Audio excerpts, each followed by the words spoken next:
Hello friends, today we will continue our discussion on wave mechanical picture of scattering, and we will also discuss about the scattering amplitude. Now last time I told you that the particle, if they are very small, then we can describe in quantum mechanics as a wave.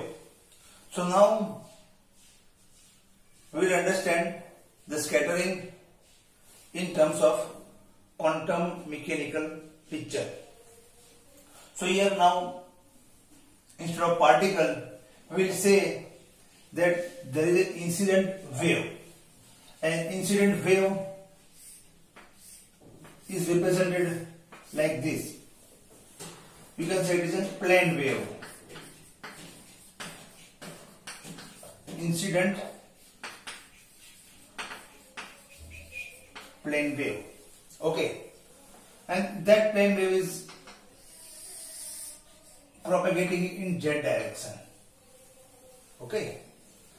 And that's why that incident plane wave is now my wave function, and that is u incident, and that is equal to Eikz. Okay.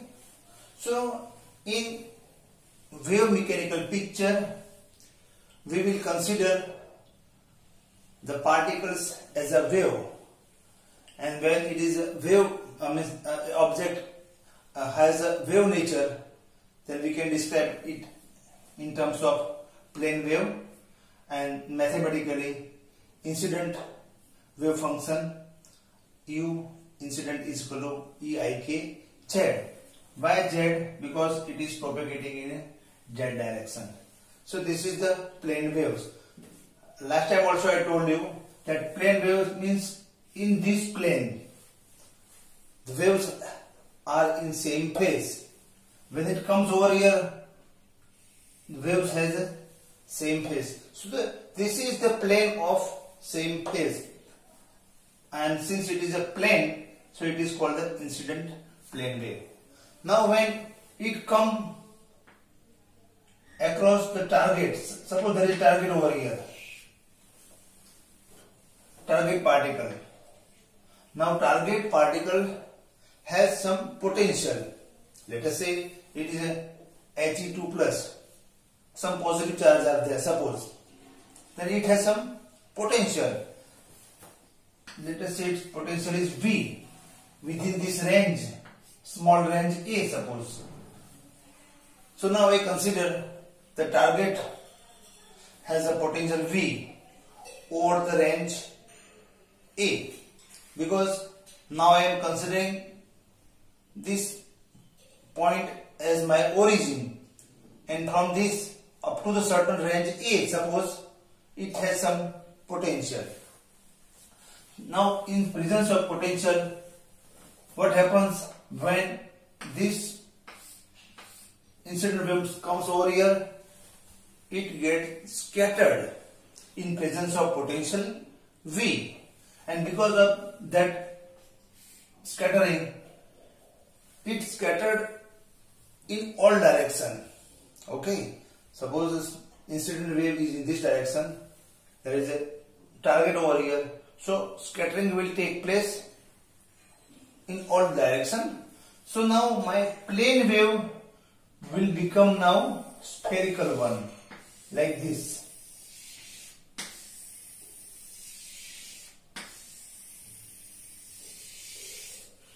Okay. So now after scattering, my plane wave become spherical one. So now it is a spherical wave.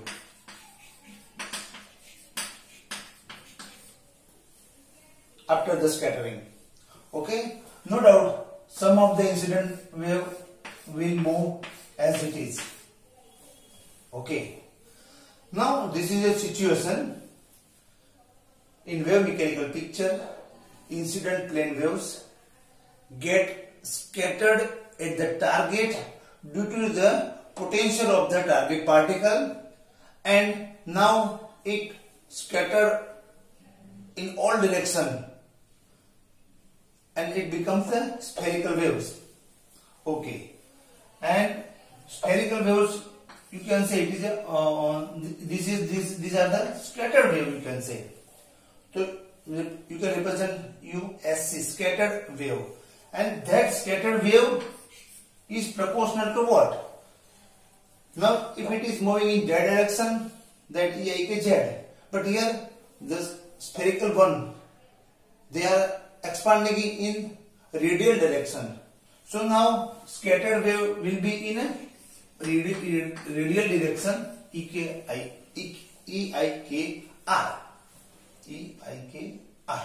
Why? Because now after the scattering, it scattered spherically outward. So spherical R direction. So now instead of Z, I would write R. Now this spherically or radially outward moving wave will decrease with the distance. As the distance increases, the magnitude of wave function decreases, and so it is 1 by R. Because as the R increases, the amplitude of the scattering wave decreases by R. So it is like this. Now what is this proportionality constant? Here in scattered wave, amount of scattering, how much it gets scattered, that depends upon the nature of the target, or it depends on the potential of the target as well as the range over which the potential exists. Okay, so now here after scattering, the scattered particle or scattered wave, you can say that amount of scattering will depends upon the potential of the target as well as the range over which the potential exists, and that's why U scattered is equal to some proportionality constant f theta phi into EIKR upon R. Okay, so what is this? This is nothing but it is the scattering amplitude. It is nothing but F is scattering amplitude. It is nothing but scattering amplitude, isn't it? So that scattering amplitude will depend upon the potential of a target as well as the range. Here I would consider this much range. It could be larger than that. Okay, even smaller than that. So depending upon the range and potential, the scattering will take place, and that part is it belongs to this scattering amplitude. So whatever wave scattered, that scattering wave will depend upon the scattering amplitude. So this is the proportionality constant into EIK by R. Now here what is K? K is nothing but propagation constant. Propagation constant. And I told you in last lecture also that here we are considering the elastic scattering. Here we are considering only the elastic scattering. Elastic scattering. And in elastic scattering, the propagation constant of an incident particle as well as the scattered particle are same. That's why K over here. Okay, so it is the same. Even if I say that incident wave constant is K0 and scattered K, but in case of elastic scattering, K0 is equal to K. So doesn't matter if you write K or K0. That's I have written for incident particle U incident is equal to EIKZ, and scattered particle, scattering wave, that is a spherical wave, and that is represented by this along with this scattering amplitude. Okay. So now at a large distance from this scattering center, this is the scattering center, you can say. So from the large distance from the scattering center, suppose at the point this, suppose what is the function, that is UR. So at this point, large distance from the scattering center means at the R tends to infinity. There is two type of waves. One, so UR is combination of one incident wave plus U scattering wave. So now from the scattering, away from the scattering center at large distance, my wave function UR at a large distance, it is a combination of U incident and U scattered. U incident means parallel incident planes, this portion, and U scattered means whatever scattered waves are there, and this shows the scattering amplitude. So now my scattering wave function at R tends to infinity is nothing but EIK Z plus F theta phi into EIKR upon R. So I have substituted this value here. U scattered, I have substituted from this over here. So now this is my wave function. That is the combination of incident plane wave as well as the scattered wave, scattered spherical wave. So it is this. Now one thing that is most important, that this incident plane wave is EIKZ. Now this incident plane waves, when I say plane waves, so means these waves extend over the entire range, and in this case if I take the square of this U incident square of this, just like square of wave function in quantum mechanics, many times we say that psi is the wave function and then psi square like this. But here if I square it like this, okay, and if I integrate it, then let us say I suppose I square it, U incident square, integrate over entire volume, then it will become the infinity. So what I am saying, just try to understand, take it easy. In short, my incident plane wave this, and this is my incident wave function, you can say. It is a stationary one. Stationary one, it is steady. Steady means it is not changing with time. When I say that this is my stationary wave, it means it is not, this plane wave is independent of time, and these plane waves are non-normalized. Because if it is normalized, then it should be 1. In case of the, just you try to recall that if the wave function is psi, then psi square into d tau is equal to 1. What do you say? That this is a normalized wave function. But in our case, this incident plane wave, if you square and integrate over it, it will be infinity. So in short, you remember just that these wave function are non-normalized wave function. These are the non-normalized wave function, you can say. just let me write down over here. This wave function is non-normalized. Non-normalized wave function.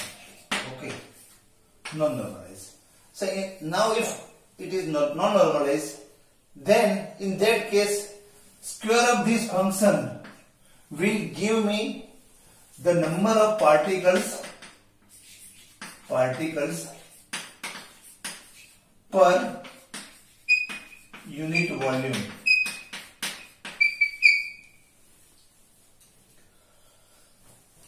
In quantum mechanics, we say that some function phi, when it is normalized, then we give the probability interpretation. Okay, but here if the function is non-normalized, in that case square of the function is not probability, but it is the number of the particles per unit volume. Okay, so now if the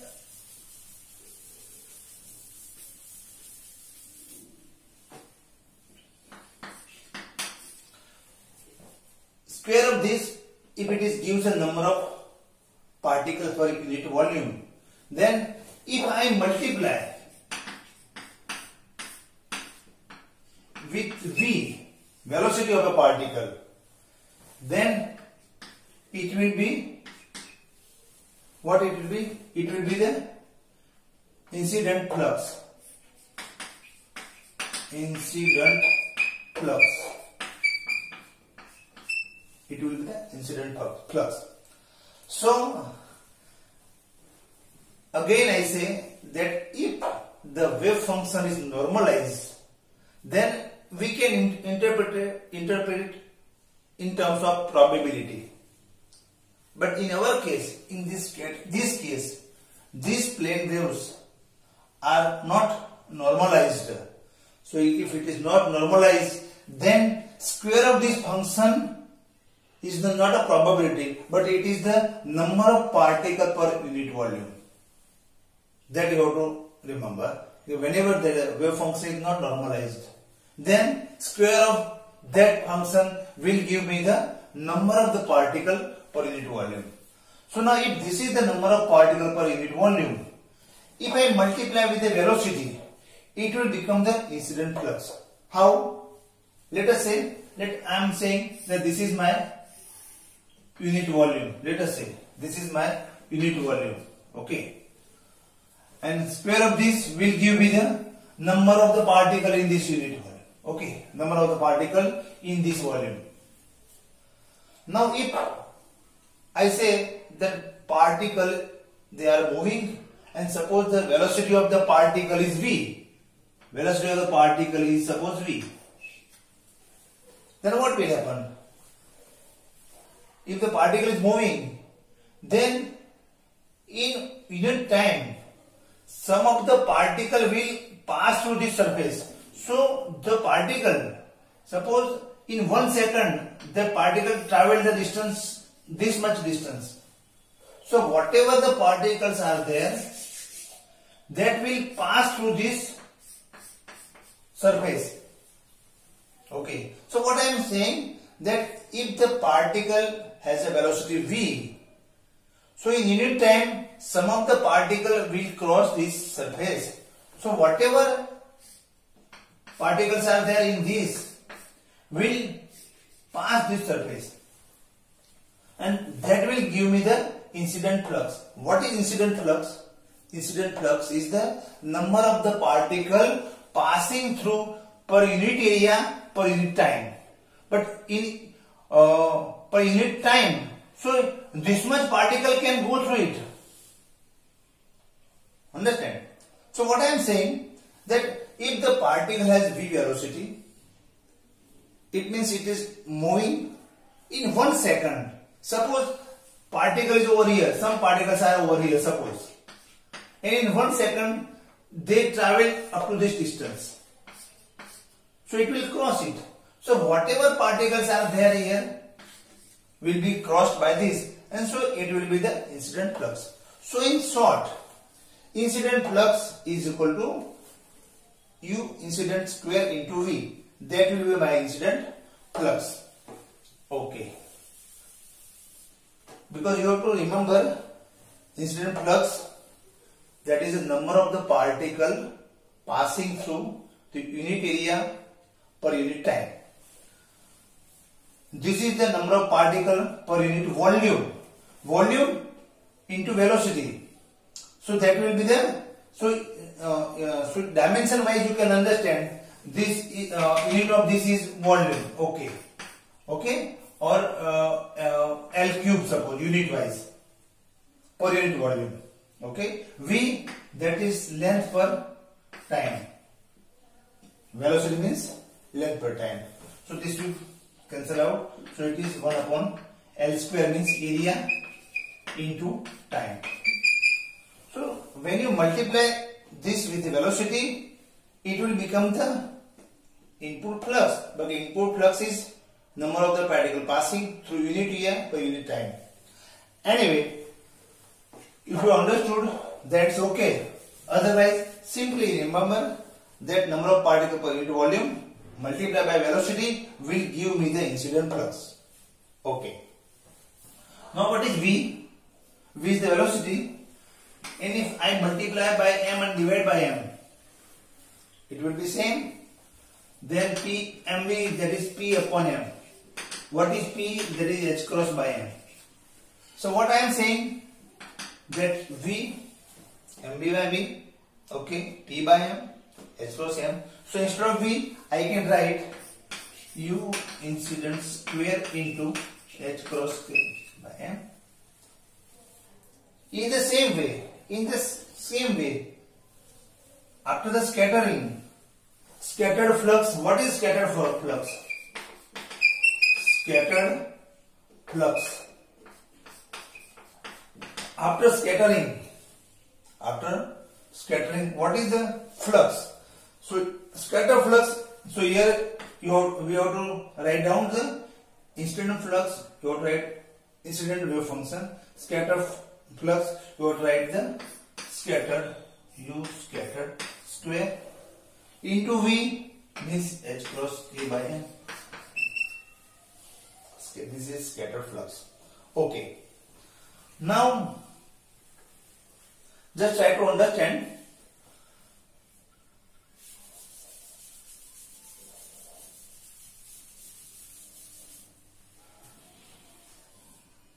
Now here I am interested in the number of the particles scattered.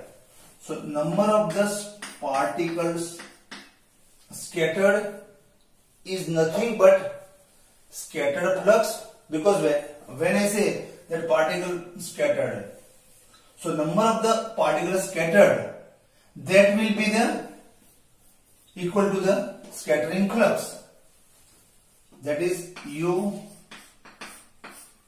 scatter square into h cross k by m. This is my scattered flux, scattered particle flux, isn't it? Also it depends upon this. Let us say this is my incident particle, then there is a scattering like this. Now if suppose I measured this is my area delta S suppose, okay, and this area makes the solid angle over here, that is delta omega. And now I am interested in number of the scattered particle. Number of the scattered particle is equal to the scattered particle flux into area into time, isn't it? So now I am concentrating that number of the particle which scattered, that is delta m, is equal to the number of the scattered flux, it is this, into area. If this area is more number of scattered particle will be there. So it depends upon the delta S also, and if If time is more number of particles will be there. So here just understand, this is the number of the scattered particle, and number of scattered particle depends on the scattered flux, that is here into area into time. Okay, but now what is delta S? This is delta S. But suppose I write the delta S in terms of solid angle, suppose. So many times I told you that solid angle d omega is equal to surface area covered by r square. So whatever delta S is there, this suppose distance is r. Okay, so r square, that will give me the solid angle. So here delta S is equal to delta omega into r square. Okay, so here I write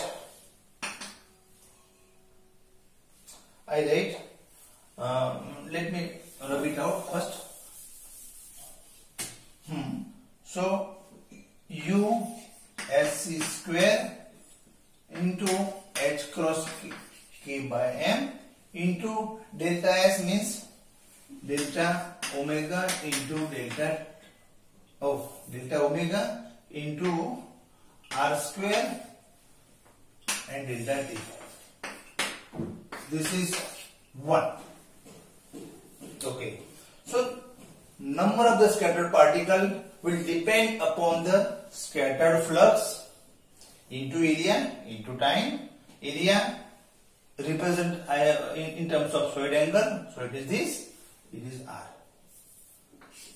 Okay, into delta t. So that is one equation. In the same way, I can say the number of the scattered particle delta n, it will, as earlier we discussed, that incident part number of the scattered particle depends upon the input flux as well. If the input flux is more number of the scattered particle are there. So now number of the scattered particle, now if you represent in terms of incident flux, then now I say that number of the scattered particle is equal to, that we discussed, you try to recall, delta m is equal to d sigma by d omega theta phi. First equation in first lecture, delta n is equal to d sigma by d omega theta phi into incident flux F. At that time I consider F as an input flux. But what is the input flux? Input flux is this now in terms of wave mechanical concept or wave mechanical picture. Now in earlier let's just try to recall the first equation, delta n is equal to d sigma by d omega theta phi, and then I wrote that it is a F is the incident flux. But incident flux in terms of wave mechanical picture is this. It is this. So here F is nothing but u inc square h cross square by m into delta omega delta t. Just try to see this picture, this equation. I have, instead of incident flux, I have represented in terms of wave mechanical picture like that. So now this is my second. Both are equal, and if I equate it,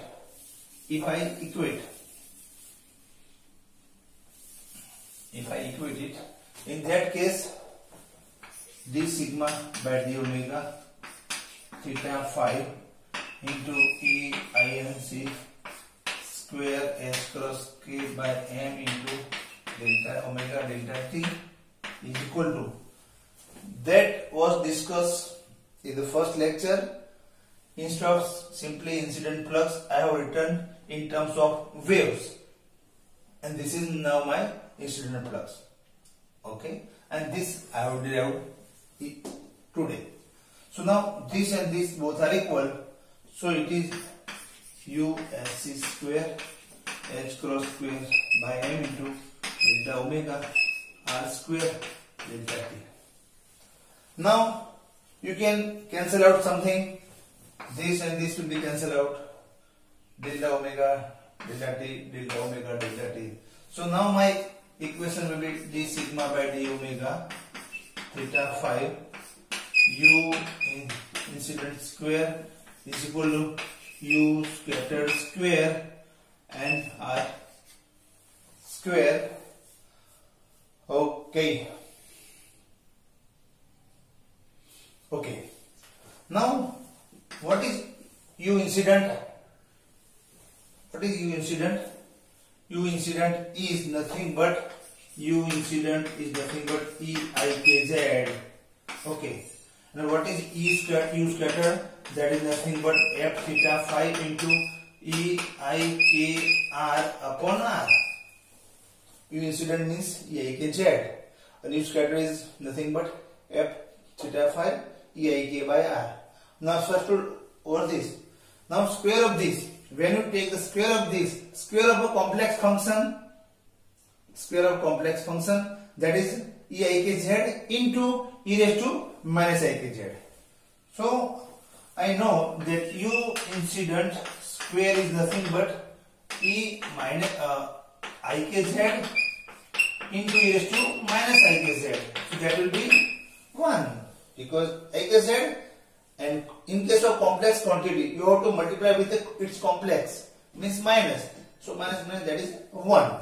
So okay, that is, it will be 1. But here what is there? You scattering square.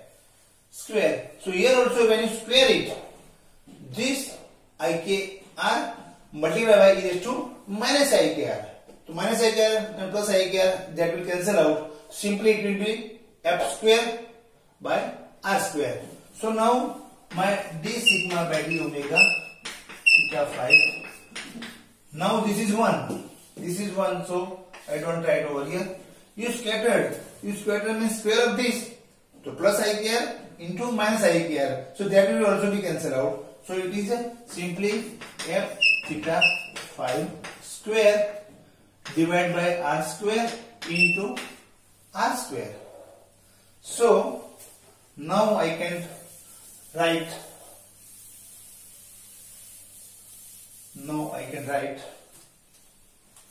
d sigma by d omega theta phi is equal to this square will cancel out. So now this is my new expression. What is this?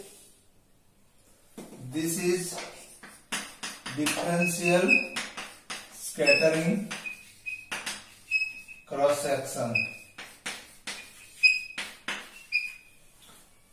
And what is this? This is called f square. Here f theta phi depends on theta phi, and that is nothing but scattering amplitude. That is nothing but scattering amplitude. Okay. This is square of the amplitude, you can say. So now I told you earlier that in case of scattering theory, d sigma by d omega, that is a differential scattering cross section, is very important. How can we get the differential scattering cross section? That we can get from this scattering amplitude, and scaling of amplitude will give me the differential cross section. So it means if I want to know the scattering cross section, first of all I have to find out this f theta phi scattering amplitude. I have to find out. Then you can square it, and whatever answer is there, that is your scattering amplitude. But how can I get scattering amplitude? Because I have obtained one equation, scattering wave function at a distance r, and that is equal to EIKZ plus f theta phi into EIKR by R. So if I get such a solution, such type of solution, then coefficient of this term, whatever terms is we get in as a coefficient of this, that will give me the scattering amplitude. So now my task is to find out this wave function. How can I get this wave function? That I can get from the Schrodinger equation, because now this is my wave function, and any wave function that satisfies the Schrodinger equation, and this wave function is time independent. So just to remind you that minus this u plus vu is equal to eu. This is my Schrodinger equation, well-known Schrodinger equation. V is the potential of the target particle, E is the energy of the scattered particle at a distance r tends to infinity. So now if you solve this, and if you get the wave function u in this